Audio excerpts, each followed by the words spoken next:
Hey, good evening, guys. How are you? Yeah, you got me, Neil the Deal, Boxing 101 here at talkinfight.com. Thanks a lot for coming out here Monday night, 8:30. Really appreciate it. All the likes, the shares, all the subscriptions, everything's been going over the top, and I'm totally thankful. I really appreciate your time. So hopefully you're enjoying all the shows here at talkinfight.com because I definitely am. So we're gonna go over the fights of last weekend. What a great weekend. I hope you all had a great Canada Day weekend because I certainly did. It was fantastic. It's my favorite day of the year, Canada Day. And I had a great weekend. I hope you all had a safe and sound and fun time and all that jazz. But the fights were absolutely tremendous, all of them. I watched them all weekend. I had a complete blast with it. And we're going to start it off with the big fight that we were talking about. Went off on Saturday night. That was the Jared Anderson versus Charles Martin fight.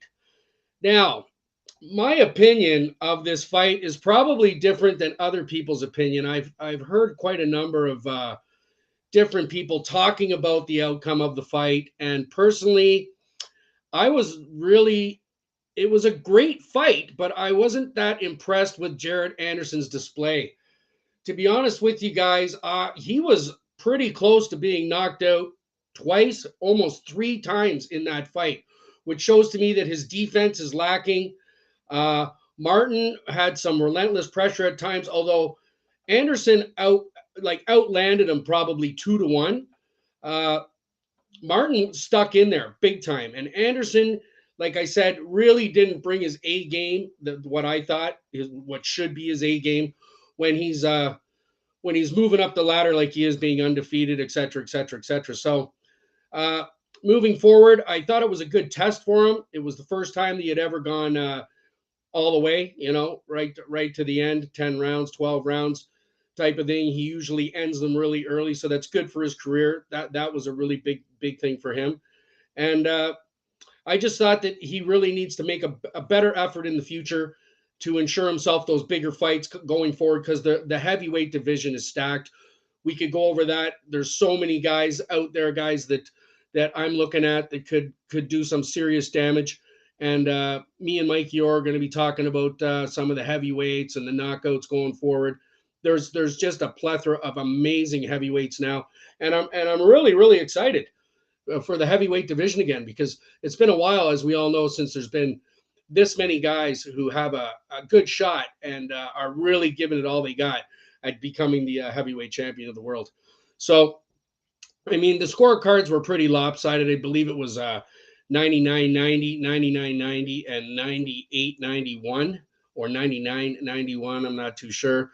I didn't really see it that way. I saw it a bit closer than that. I did see Anderson pull it out, but really, he almost got knocked out in the 12th. Like, he was almost knocked out right at the end of the fight. So, I mean, he was holding on for dear life as far as I saw. So if he's got stiffer competition coming up, he's going to have to really step up his game, because he was average at best. That's my opinion. It's just an opinion, but that's what I saw there going in that fight.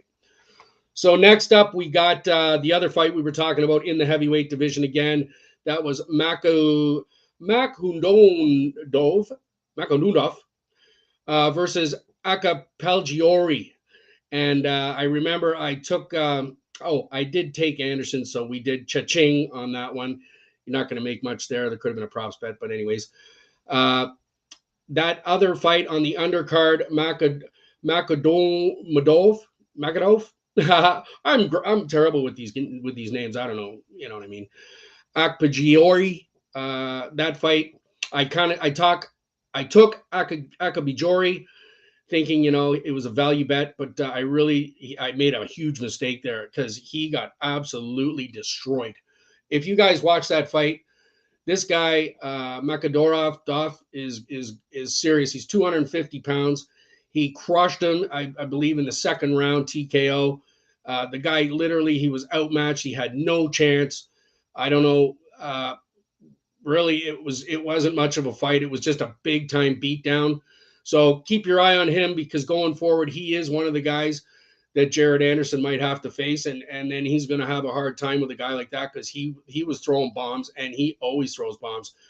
So complete destruction. That he's a very scary man. That guy is huge, and it's like he's like a big translation. He's huge, this guy. So be careful, Anderson. Any of the other guys, look out for Macadon. I can't get his name right here. Makhumdov. So keep your eye open for him because he's looking really good. So coming up this week, I got one of the fighters that I looked at before many times. I've watched lots and lots of his fights, and he's impressed me like every step of the way. I really like this guy. So it's going to be this weekend, Saturday, July 8th, 2020, from the AT&T Center in San Antonio, Texas, United States. The home state boy, Vergil Ortiz Jr., one of my favorite up-and-comers. I believe I had him a couple of years ago. We talked about him as one of my favorite top 5 up-and-comers, and he hasn't disappointed. Every fight, he's just destroying guys, and he's amazing. He's an amazing fighter. So Vergil Ortiz Jr. is fighting Eimantas Stanionis in a 12-round battle there for the WBA welterweight championship of the world. Welterweights are 147 pounds, 147, 10.5 stone, and 66.7 kilograms.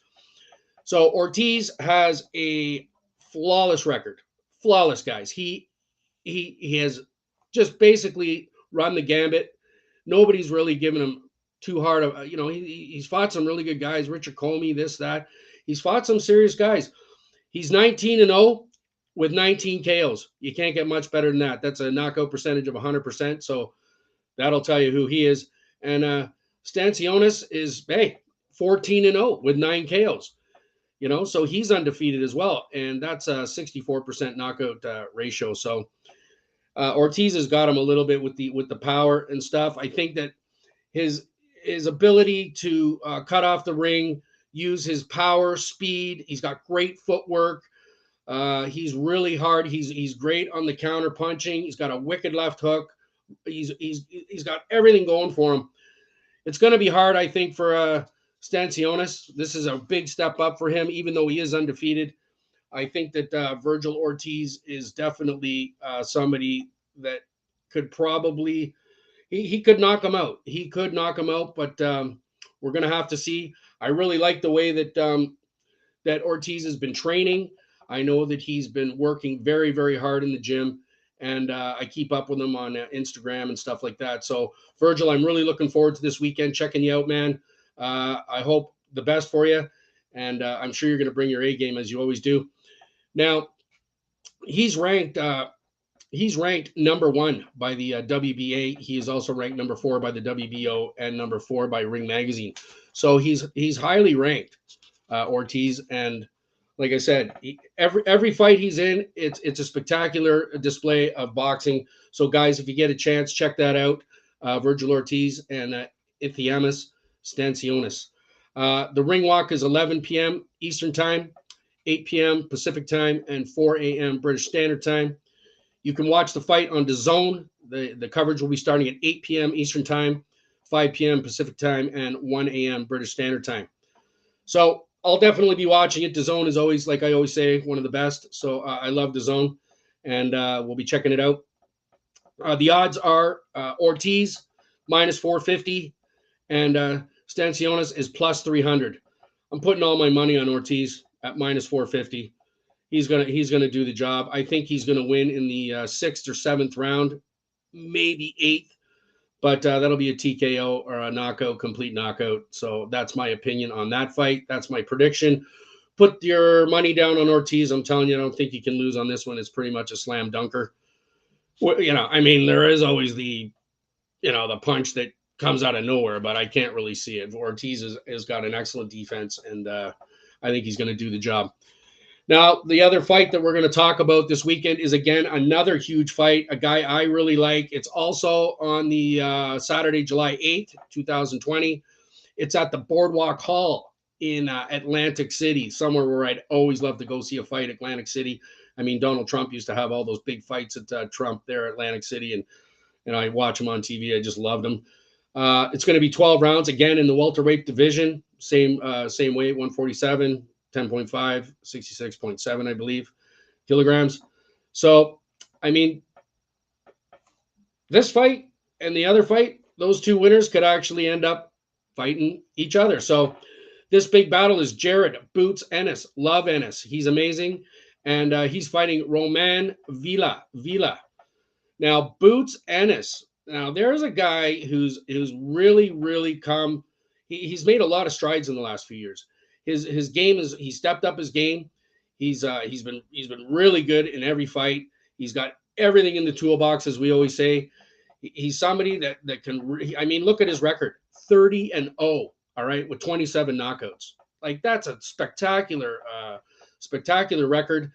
That's a 92% knockout percentage. I mean, Villa is no slouch either, as we say. 26-1, 24 KOs, which is a 90% knockout ratio. So they're both knockout experts.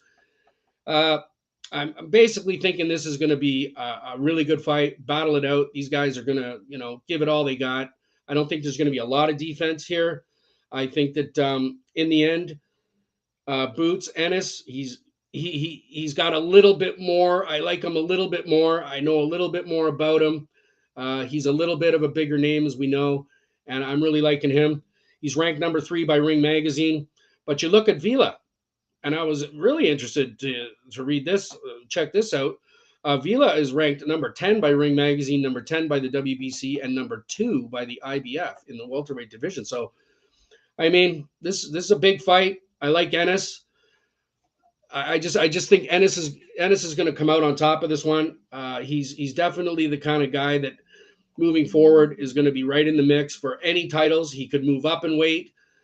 He's got everything going for him. He's got great training. He's a hard worker in the ring. He's a pressure fighter. I like pressure fighters. So check it out. The ring walk's going to be 11 p.m. Eastern Standard Time, 8 p.m. Pacific Standard Time, and 4 a.m. British Standard Time. The broadcast is going to be on Showtime. I like Showtime. I love Showtime. And check it out.